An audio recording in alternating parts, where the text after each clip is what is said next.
Yo, yo, yo, yo, yo, yo, yo, yo, yo, yo, yo, yo, yo, yo, yo, yo, yo, what's going on? What's that? What's popping? What's going down? Everybody here, Atlanta Falcons, man. It's your dog Tyler checking in with the live stream, man.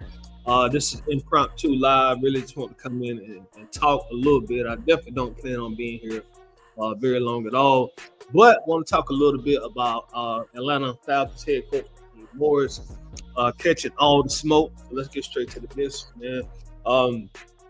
When I say he's catching all the smoke, I mean he's catching all the smoke from my point of view, from our fan base, and whatnot. Smoke that I really have never seen any other first year Atlanta Falcons head coach catch. The criticism that Raheem Morris is getting, to me, from my vantage point, I have seen no other Falcons head coach get. So we're gonna talk about that a little bit, and is it warranted? Is it unwarranted? Depending on who you ask, depending on who you talk to, depending on what circle that you're in, some people will say it is warranted. Some people will say it's not warranted. But we'll definitely talk about that. It's been a while since I've done a show. And normally I would, as y'all know, I would have like my headphones and microphones and everything set up. But I have recently moved, relocated. So that's why my normal setup isn't here. My microphone, my headphones, they're packed up in the box somewhere, I assume. So I really don't know where they're at this point. I can't get my hands on them. So gotta do it old school, man. Do it old school, like it was done before. We brought microphones and whatnot on the scene. So it is what it is. There is no thumbnail on this video, so we're just taking it back to the original days. You know what I'm saying? But before the add-ons and whatnot. But I'm sure probably the next time I do a stream, those things will be here. But let's start off with the obvious, man. Like I say, this is from my vantage point. Please feel free to disagree with me. All opinions are welcome. But it seems to me the obvious elephant in the room. At this point, it's hard to not notice it. And I'm never the one I'm typically not the one. I try to stay away from definitive statements. So I try not to be the person to always lean on race as a crutch, for lack of a better statement or word. But it's hard for me to ignore. I do think a significant amount of the criticism that Raheem Morris does get in only his first year. And again, hey, the criticism may be warranted. It depends on who you talk to, but there is no secret about it. He is the Atlanta Falcons' first Black head coach, full-time head coach. I know some people like to say, well, he was the coach, a couple of years ago, but he was an interim coach. It's like that's like being a substitute teacher. Y'all know when we were in school back in the day, when we were little bitty kids, and the teacher would call in sick, or they could show up, or they could make it to class, and you walk in, oh, you got a substitute, it's party time or whatever. That's what Raheem Morris was during his stint a few years ago when he was the interim head. Like, I'm just holding this spot down until the regular come back. That's what he was the last time. But he is the Atlanta Falcons' first full-time Black head coach. So he does make some Atlanta Falcons history. 40, 50 years from now, there'll be a whole nother generation getting that trivia question on wherever society is at that point in time. But that's besides the point. being the first black Falcons head coach, and we can't ignore also the obvious, being located in Atlanta, Georgia. You know, the dirty South, or the deep South, um, below the Mason Dixie, however you want to format that. You can't ignore that component. This is in Atlanta, Georgia, the state of Georgia. You know, home of civil rights. Leader. Martin Luther King. Also, probably home of the initial civil rights movement. So there's a lot of history, that comes with the state of Georgia, and specifically the city of Atlanta. And I think that component plays a part in some of the criticism, and in some of the polarization of Raheem Morris. Now, is that what everybody knows? I'm not trying to paint a paintbrush on everybody and say, hey, man, you only doing this because it's about race. Again, that's really never typically gonna be my game. That I never try to typically lean in and say, hey, man, this is a race issue. But it's hard to ignore. It's hard to ignore.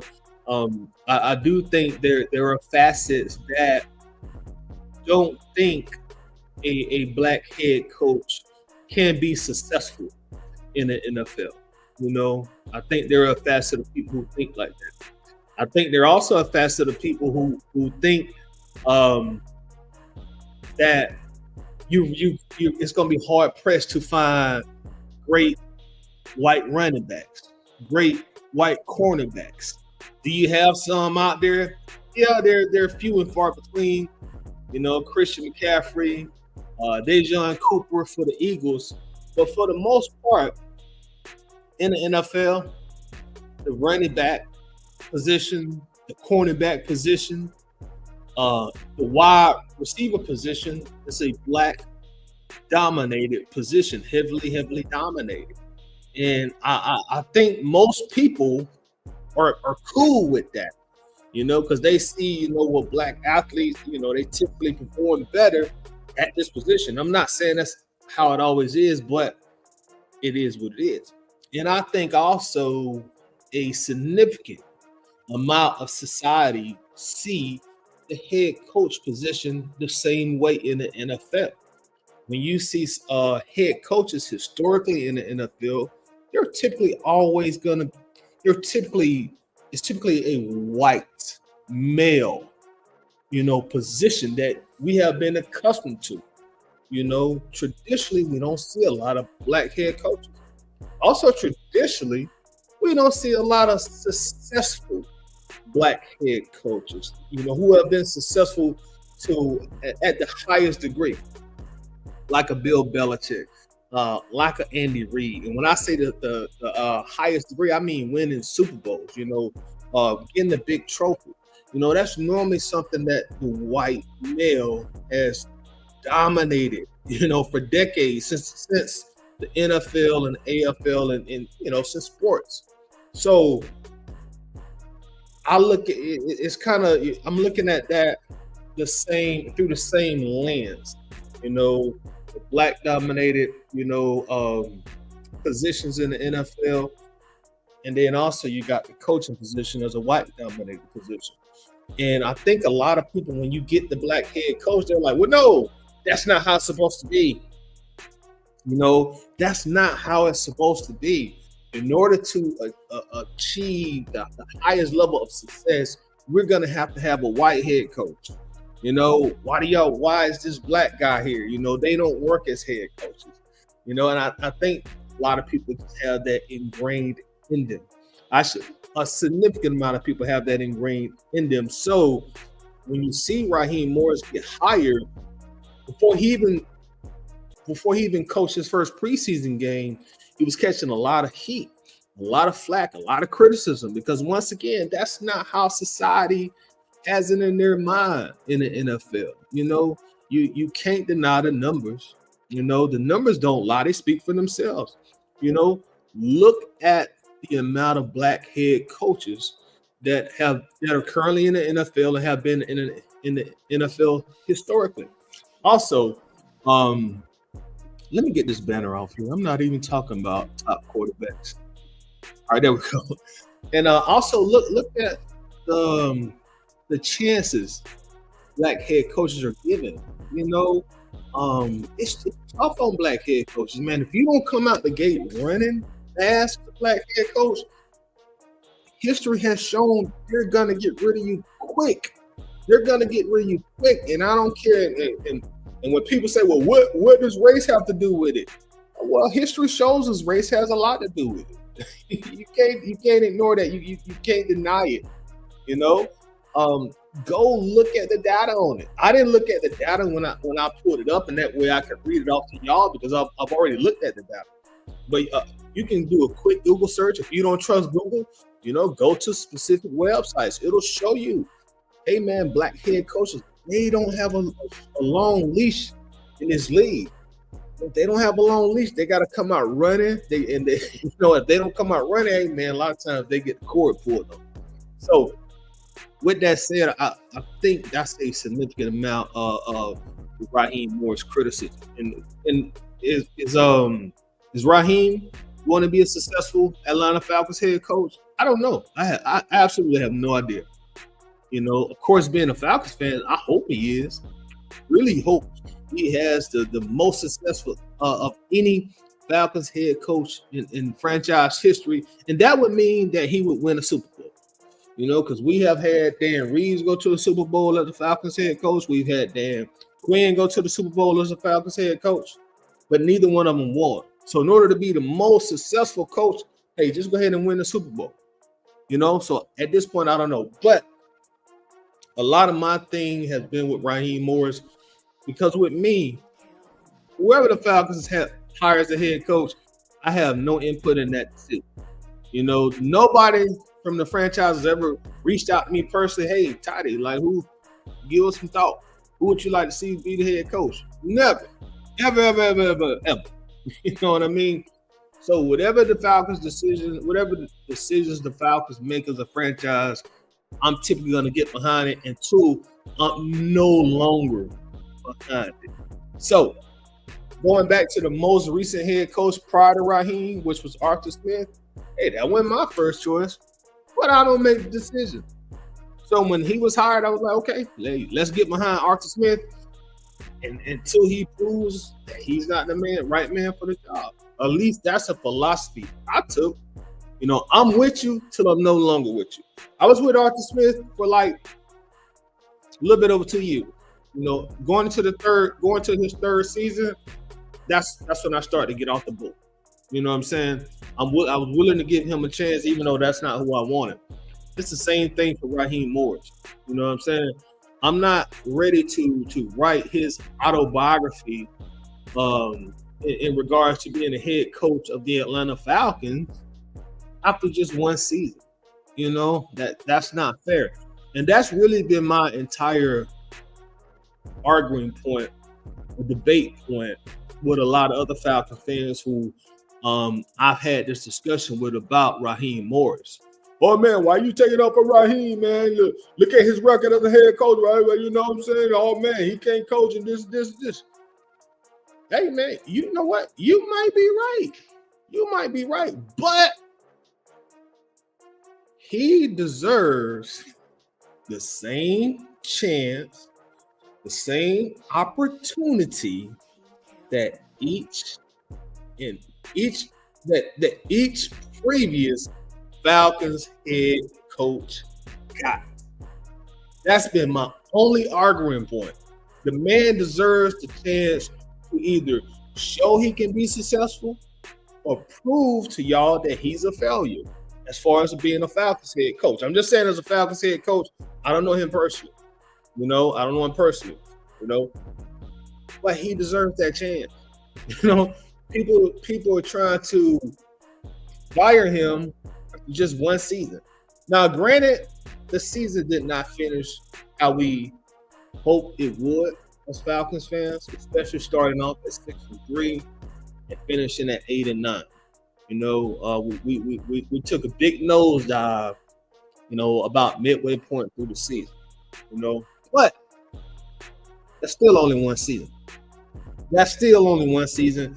And this is nothing to hang your hat on. It's still the most wins that this franchise has had since 2017. So that's knocking on a decade's time. But that's just how bad the franchise has been consistently in the past.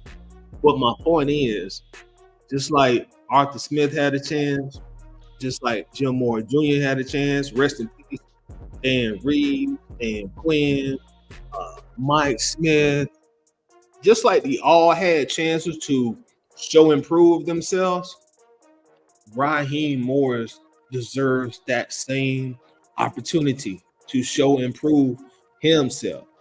I don't want him to have any kind of special or preferential treatment just because he's black. I don't want him to get any special treatment because he's black. Let me make that perfectly clear to everybody. If you are in doubt, I do not want Raheem Morris to get any kind of special treatment because he's a black man. That's not what I'm asking for. It's not what I'm looking for. That's not what I'm yearning for. No special treatment because he's black. But in the same breath, I don't want him to be mistreated because he's black. I don't want him to not get the same chances, the opportunities because he's black. That's all. That's my whole thing. Treat him just like every other head coach that's came through this franchise has been treated. The last head coach, when he went 7-10, I didn't see a big outrage of fans saying, hey, get rid of this guy. You should have never hired this guy, fire this guy. Most of the people I came across are the Falcons fans, and I come across a lot of Falcons fans every single day based on what I do. Most of the people were willing to give him at least one other year to prove himself. That's what I saw. And that's the only thing I would like from Raheem Morris and for people who just can't get over criticizing the guy. Hey, get a guy a chance. What can we do at this point as fans? Arthur Blank, he already made his decision. That's who he wants to hire. It is what it is. So might as well get behind it. Might as well give him another opportunity to prove himself. And then I come across some of these comments, man, and I know I came up with a term for it. I see a passion of hate. A passion of hate. I read some of the comments sometimes like, okay, that's not football. When you start name calling, personal name calling, that's not football. That's not football. Now, if you say, man, and Raheem Morris is an idiot, he's a dumbass, I get that. That's how we talk in the football community. But some of the stuff that I read, people are over-personalizing. That's a passion of hate where it steps out of the zone of just normal football criticism. And I've never seen any other first-year Falcons head coach get this. And I've been down by law with the Birds essentially since birth. I'm in my mid-40s now, so I've been down a long time. I've seen a lot of head coaches come through this camp. Some of y'all have seen more than me. Some of y'all have seen less than me. But I've seen a lot of head coaches come through this camp. And I've never seen a first-year head coach catch the smoke that Raheem Morris is catching. I've never seen it. Never, ever seen it. And I don't think it's by coincidence he's the first black head coach. That goes back to what I was saying when I first came on stream. A lot of people in their mind, they have their set prototype on what an NFL coach is supposed to look like. White male. And if it's not a white male, I'm not rocking with it. If it's not a white male, I'm not rocking with it because that's what I believe is the only thing that can be successful. So, get this black guy out of here. I've even come across, some people that, oh man, he was a DEI hire. He only got hired because of DEI. And I was like, bro, and as I've gotten older, I've learned to not let certain stuff like that people say on the internet really bother me like it used to bother me when I was younger. Because when I was younger, I would be ready to sit back and go back and forth and argue with you about, that calling him a DEI hire, because that's just something that you heard the current president say, and you're just repeating it because you're a sheep.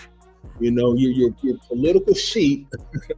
You're a political party sheep. So because that's something you heard the president say a lot, when he was running for presidency, oh man, so we're just gonna call all black people who get a substantial position in America a DEI hire. Like there's no black people worthy of being an NFL head coach or having a great prominent career in a prominent position. You got to be there because it's DEI. But I've seen that online about Raheem Morris also. So that's what compels me to make a video like this.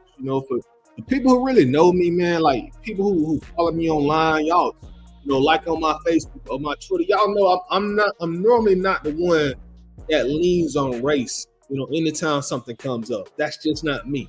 I'm normally not that person. Because in my opinion, you can feel free to disagree. As a black man, I've learned, for me, that if you continually put all your eggs in the race basket of the white man won't let me do this, the white man holding me back, if that's constantly your mind frame and your mental approach to life, then you're really not gonna get what you want in this world. And that's just my opinion. As I've got older, it's like, man, like, look, this is what it is. I'm gonna have to navigate and maneuver through this crazy world, as best as I can.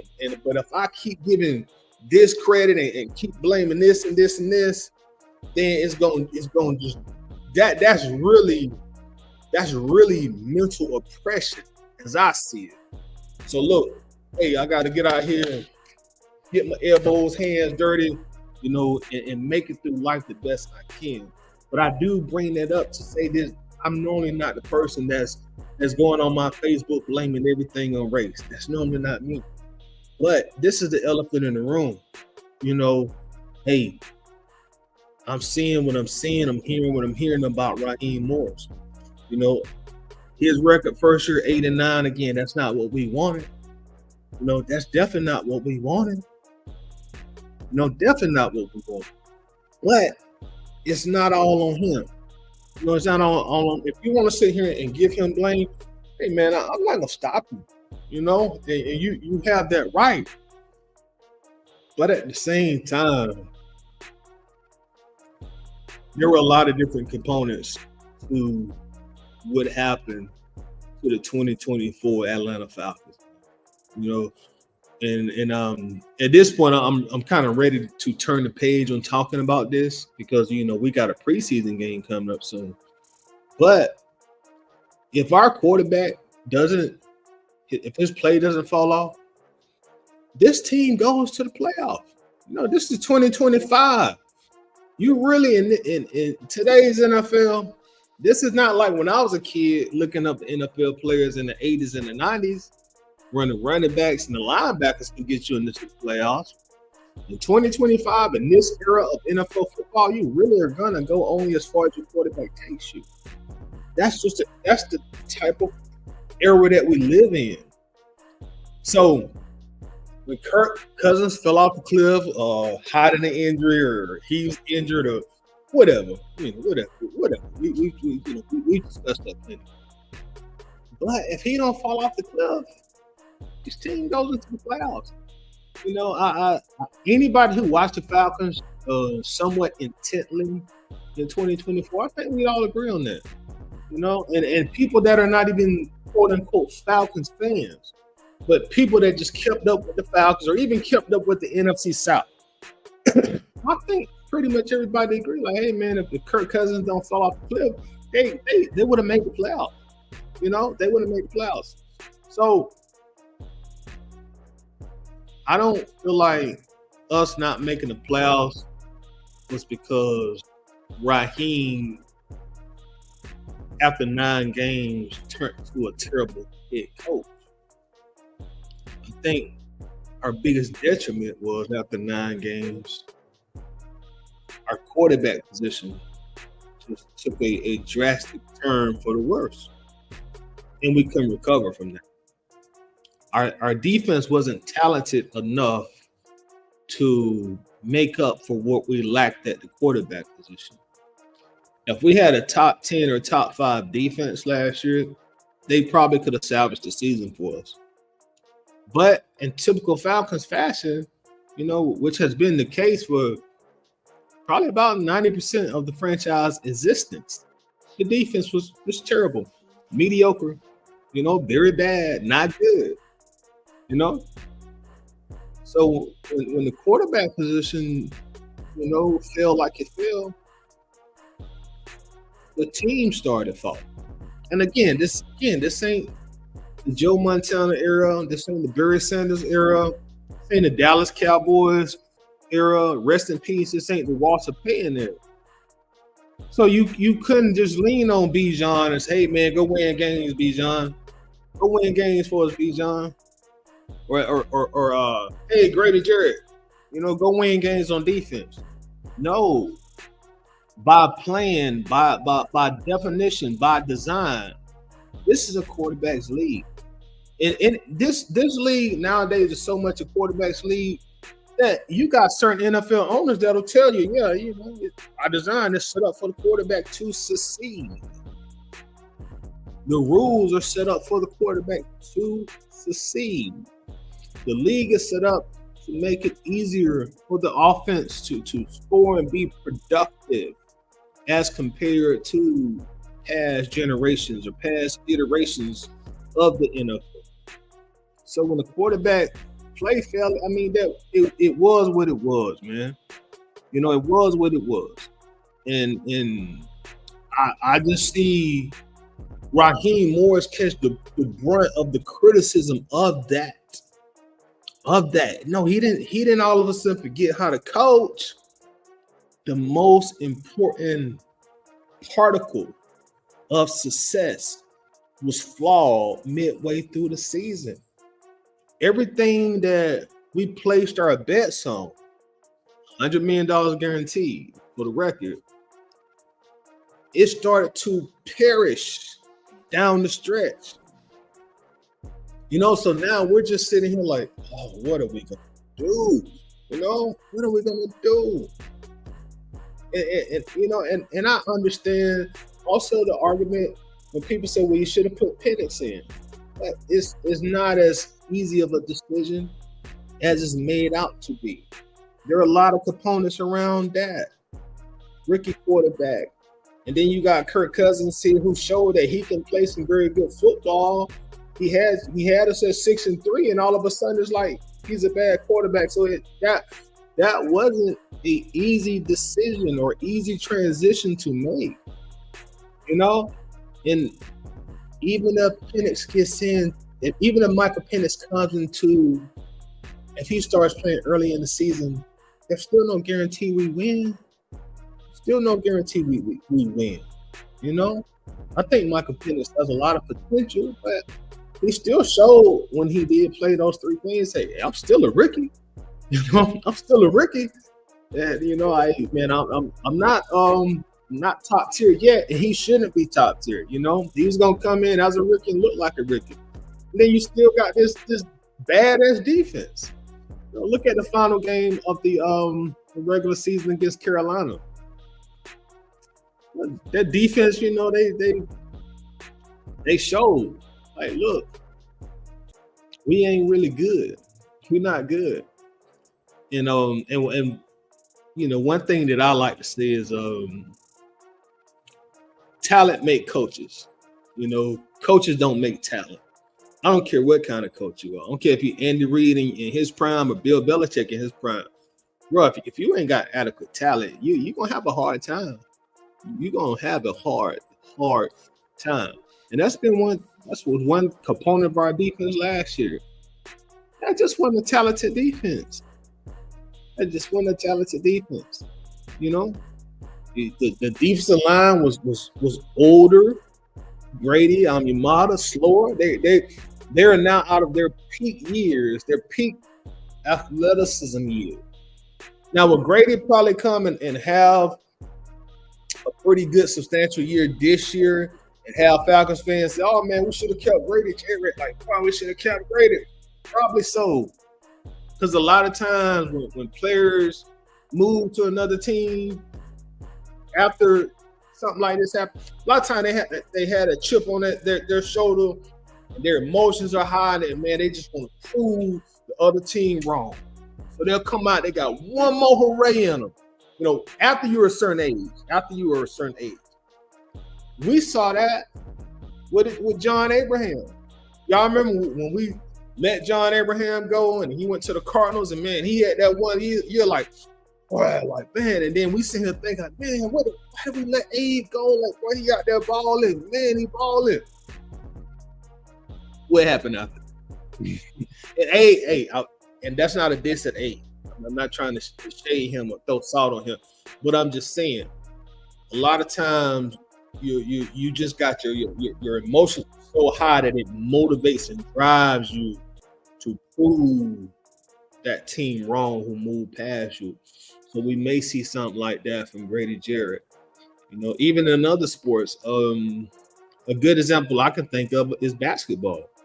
You know, once the Lakers let Shaq go, he went down to Miami, lost a bunch of weight, got in shape, and he just came out like, "Oh, y'all gonna pay." Win and immediately won a championship with D Wade, and after that final year, it was like, okay, well, I see why the Lakers let him go. You know, so don't be surprised if Grady come and have that 1 year, that 1 paramount year, and after that it'd be like, well, you know, you had a good run. You had a good run, and you know, as a player, I love Grady Jarrett, but you know, the defense was just continually bad with him anchoring the defense. You know, and speaking of the defense, you know, we went and got Justin Simmons. We went and got Matthew Judon. And if you watch the game, you could tell those guys are past their athletic prime. Justin Simmons looked like he was just like a step and a half slower. Matthew Judon looked like his burst was gone. He wasn't explosive anymore. Looked like he had got slower. You know, you could see that on the field. Now could they still have games in certain times?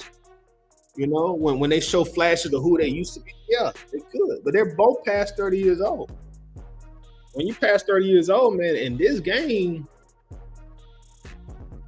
the data and history says you're not going to perform like you was when you were under 30 years old. You know, that's just what it is, especially at a non-quarterback position, you know. And both of those guys still are unsigned right now. They're still unsigned right now. Then you look at the linebacker group. My favorite player in the NFL, Troy Anderson. Nate Landman.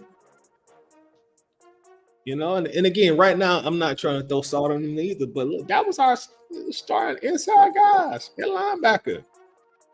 Like, do we really think any offensive coordinator feared Troy Anderson and Nate Landman? Do we really, you know, step outside of our Falcons bubble for a moment? Do you think any offensive coordinator feared those two guys as linebackers, or did they game plan to attack them for those guys?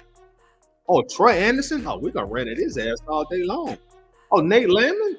We're running at them all game long. This is the linebacker group. This is our linebacker group. Kane Ellis is pretty good. You know? Hey, he's pretty good, but he don't have a talent where he's going to anchor a defense. You know? He's not that kind of guy. Honestly, Caden Ellis is really our linebacker. He's our top linebacker. Where in reality, on a good defense, he would probably be the two linebacker. You know, he's more in terms of linebacker play. He's more of a Robin. He's not a Batman. But on this team, he had to play the role of the Batman because the talent was so deficient on defense last year. It was so deficient on last year. Lorenzo Carter.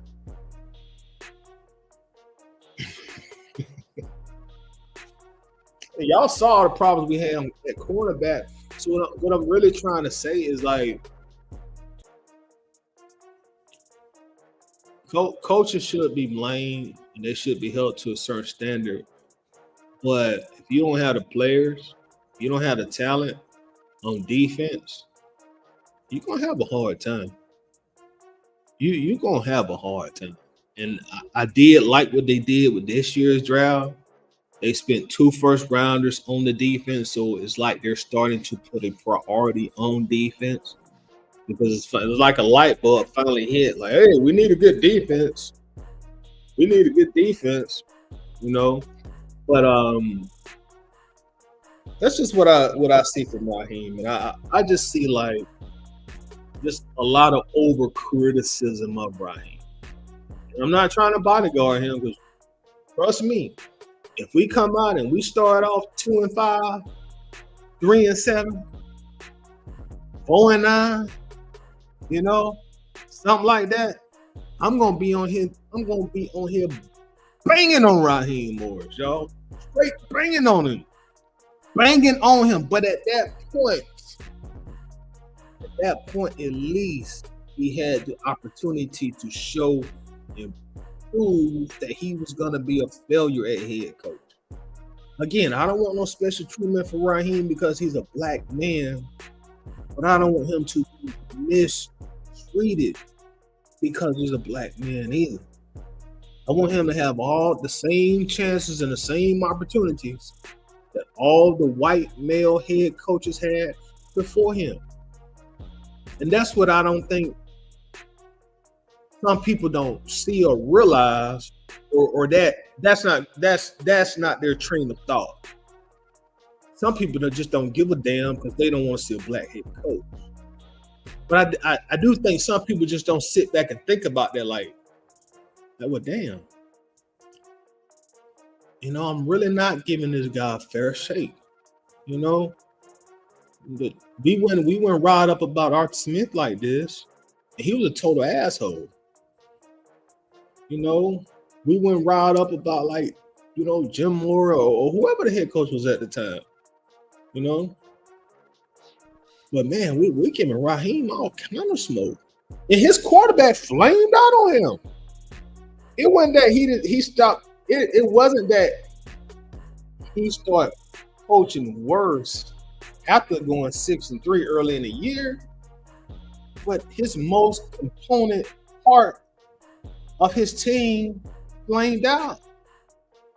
Now him and his staff, they're forced to make a very, and no matter what anybody may say, now they're forced to make a very complex, difficult decision. How long do we stay with Kurt? When is the perfect time to say, okay, Kurt, he can't bounce back. We got to go to the rookie. They was forced to make that decision. And this is after watching Kirk Cousins throw for 500 plus yards, 4 touchdowns, and start off 6-3. So even though Kirk had only been here for 9 games, he had still built up some good equity because you saw what he could do. And as a coach, you thinking or you hoping, okay, he can get that back. He's telling me he's good. He's telling me he's fine. He's telling he'll get it back. After the bye week, he done had time to rest and clear his mind and be with his family. He'll get it back. But it never came back. And again, this ain't the 80s, this ain't the 90s. If your quarterback is not up to par, your team is not going to be up to par. Is that an exception? Are there exceptions to that rule? Yeah, occasionally. In today's NFL, occasionally. But once again, this is not the era where the running back and the middle linebacker can carry the team. You need a quarterback. That's why when the quarterbacks come up for their money, they get their money. Bam. That's how the league is built. That's how the owners designed the league. This is done by design. They made the rules like this by design. Like, okay, if you hit a wide receiver too hard and he's not looking, we're gonna throw a flag, buddy. You better believe if you hit a wide receiver too hard and they're not looking, we're gonna throw a flag. You sneeze on the quarterback, you fart on him, you just fart on the quarterback, we're throwing a flag. Why? Because we want the quarterback to succeed. So what does that do? It makes the success or failure of your team be essentially solely dependent on how good, average, bad, or great the quarterback is. So if you got problems at that position like the Falcons had last year, you're gonna suffer. You're gonna suffer. So again, I'm not trying to be Raheem's bodyguard. Because if this team plays out again, I'm gonna be banging on him. But at that point in time, at least he had an opportunity. Do I feel like 2 years would be ample opportunity for Raheem Morris to show what he's made of? Yeah, I do. Some people will say, "Hey man, well Arthur Smith got 3 years. Why you only saying 2 for Raheem, Tyler? You kind of being a hypocrite." This to me is the difference between Raheem having 2 years to prove himself, Arthur Smith having 3 years to prove himself. This is the difference. Year 1 with Arthur Smith, there was no salary cap money. Nothing. We were from an NFL salary cap perspective, we was broke, busted, and disgusted. There was no money there. There was no money for Arthur Smith his first year to do really anything with his team, to build a team, to put any kind of handprint or his own blueprint on the team, because we were broke. This is after we had, switched up. When I say switched up, I mean, Matt Ryan and Julio Jones and all the dead cap money that came associated with them leaving the team. So there was no money there for Arthur Smith. So I give him a mulligan for you. Hey, you ain't had no money. You inherited a bad situation. But for Raheem Morris, year 1 for him, he came in with a lot of money. He came in with a lot of money, and they decided to spend that money on Kirk Cousins. So, it didn't work. So that's a consequence of that decision. So that's why I say Arthur Smith 3 years to prove himself. Okay, I get it. You fired him. Raheem Morris 2 years to prove himself. Okay, I get it. You fired him. Because Raheem had money out the gate. Arthur Smith didn't have no money out the gate. Arthur Smith had to wait like a good year, or it might have been even 2 years, to really get any substantial amount of money. Whereas Raheem came into last year with a bunch of money. They spent it on Kirk, and it didn't work. It didn't work. So that's why, to me, it's a difference right there. But I still feel like at the end of the day, he deserves 2 years. I'm going to give him 2 years. He went on my short list of coaches when we were doing the head coaching search. He went on my list. He wouldn't even top 5 on my list. But again, I don't make the decisions. I don't make the decision. The Falcons going to do what the Falcons going to do. I'm going to be a fan of them.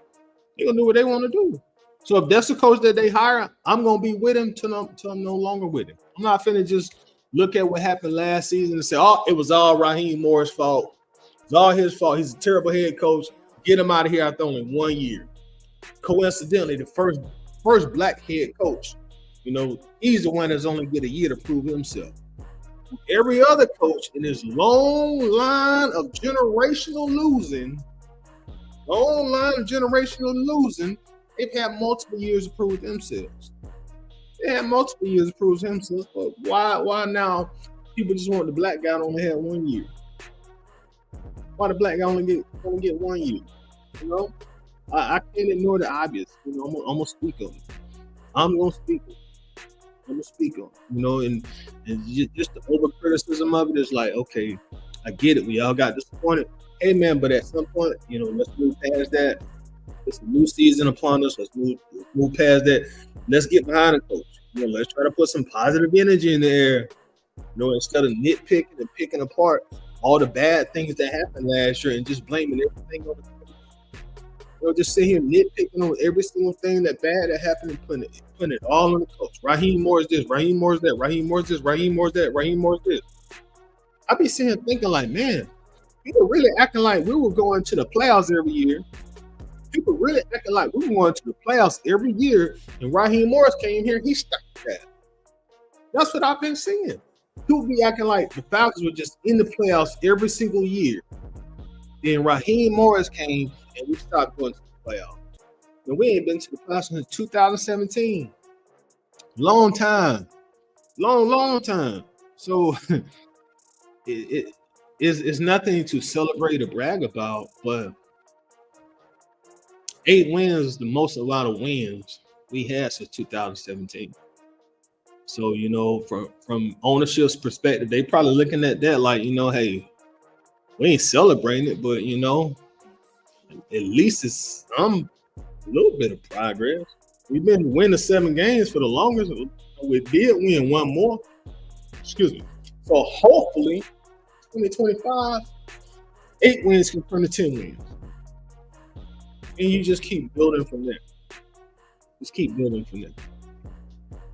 But I just felt the need to speak on this, man, because I see what's going on.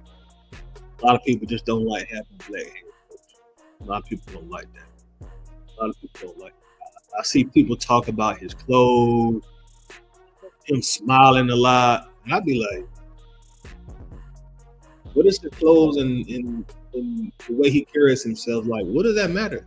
What does that matter? I mean, like, for me, I guess I just look at it different. I don't look at what somebody have on as a head coach and just make fun of that. I don't care.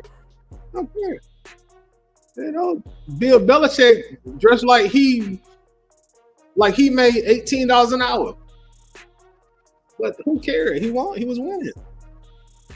That's just not my thing to look at NFL head coaches and just look at what he got on. He got on the pre-pants and he tied his joints all the way up. Blah blah blah. And go back to what I'm saying.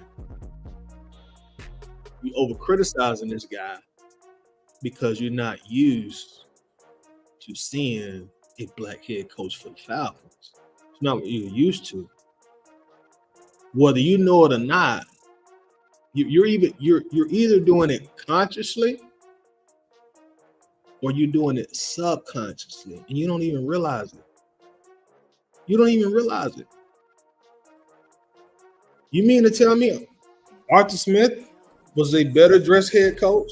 I never heard no Falcons fan talk about how Arthur Smith dressed. And I'm not talking about how he's dressed. I'm just using examples, y'all. When Arthur Smith came with the porn star mustache, people laughed at that graciously. They didn't use that to throw mud and criticize him, because you're ingrained to see a white head coach in position of authority in the NFL. But when you see Raheem come out, he got this jovial personality. I don't know what kind of pants. So I guess we'll just say capri pants. I don't know, jogging pants, whatever. His Jordans. Subconsciously,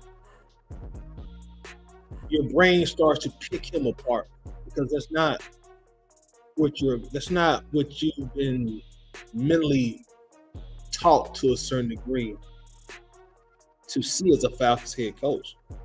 So now you're gonna do what you can to tear him down. Unless we're going deep in the playoffs or winning the Super Bowl, I'm gonna tear you down, and I'm not gonna give you any credit until you win a Super Bowl. Whereas all the other guys, all the other white males, we didn't tear down their appearance, we didn't tear down their personality, we didn't do none of that to them. There was just another list. There was just Another long list of losing Falcons head coaches. Who's next? Who's next? You know, and I'll be thinking like, why do y'all talk about how this guy dressed? And, you know, this guy's personality. Like we as Falcons fans, we've seen every kind of personality as a Falcons coach. We've seen a Raheem type coach with Dan Quinn. We've seen the stern disciplinarians, the assholes like Arthur Smith. But with those guys, it was either you gonna win or you gonna lose. But I see people just tear down Raheem Morris. Oh man, he's like a used car salesman. Like, again, subconsciously, y'all, this is like biomental engineering, and people don't even realize it. You've been, in a sense, I don't want to really use the word brainwash, but you've been engineered to tear every particle down of Raheem Morris because he's a black man coaching an NFL team. Whereas you wouldn't do all that to the Arthur Smiths. You wouldn't do all that to the Dan Quinns. You wouldn't do all that to the Jim Morris. You just be like, okay, let's get a new head coach. You wouldn't talk about how Jim Moore dressed. You talk about how Dan Quinn dressed. Thank you, Noah. I'm sorry. Socially engineered. Thank you very much, Noah. That's exactly what I meant. I appreciate that.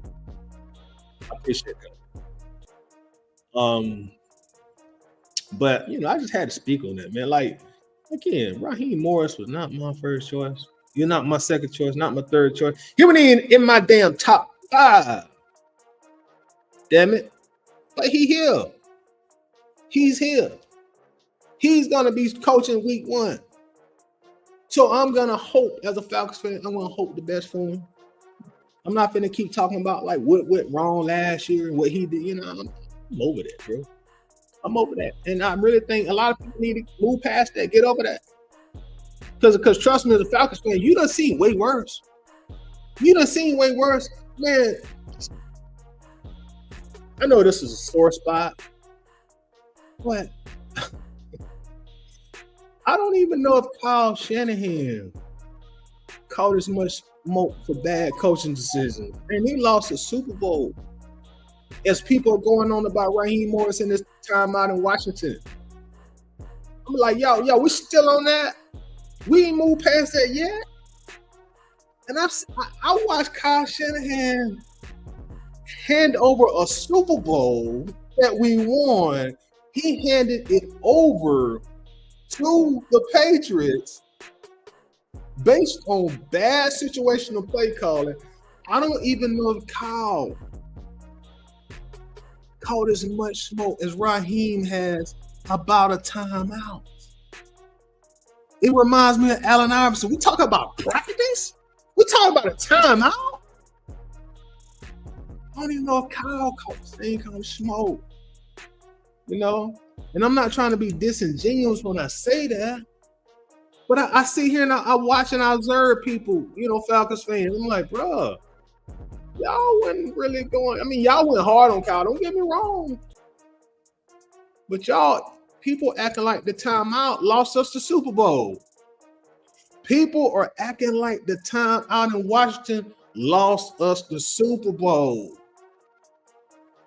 People are acting like that time out in Washington lost us the Super Bowl. Like, bro, we ain't moved past that yet. That's still a topic of conversation in July and August and June. Like, really? The team really wasn't that good anyway. We really weren't that talented. It is what it is. We really weren't that talented. If we was that good, the last game of the year at the Benz, we'd have mollywopped Carolina. They came and they showed their ass against us. So why are we dragging that Washington game on this far in the offseason? Guys really wasn't that good. And they really weren't that talented on defense. So why are we making that Washington timeout bigger than what it really was in the grand scheme of things? You know, why are we continually overstating that? Again, because everything that comes with Raheem Morris in a position that he's in. You know, that's really what it boiled down to. You know what I'm saying? Really what it boiled down to. You know, so Raheem Morris, he catching all the smoke. He catching all the smoke. But that's what I had on my mind. I said I was gonna try to make this short, and it's almost an hour. So it's probably time to wrap this up. But with that said, man, listen, let's move past that, y'all. Let's move past that. Let's go in. Let's try to do something that most Falcons fans have a hard time of doing, and I get it. You know, you go through a lot of football trauma dealing with this team. Let's try to put some positivity in the air and wish the coach well. Because if the coach does well, guess what? The Falcons do well. If the coach does well, the Falcons do well. If Penix does well, the Falcons do well. Man, but that's about all I got, man. I just had to say this, bro. I just had to say this and get this off my mind because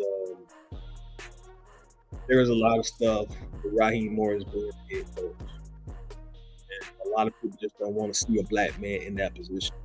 Not saying that they don't want to see a black man running the football, catching the football, or doing the tackling, but the decision-making place of authority? Ooh, no way. No, we don't do that here. We don't do that here. No, we don't do that here. Especially, don't forget this part. I had mentioned this part, but I'm gonna mention this part and then I'm gonna leave. Especially when the general manager is also black.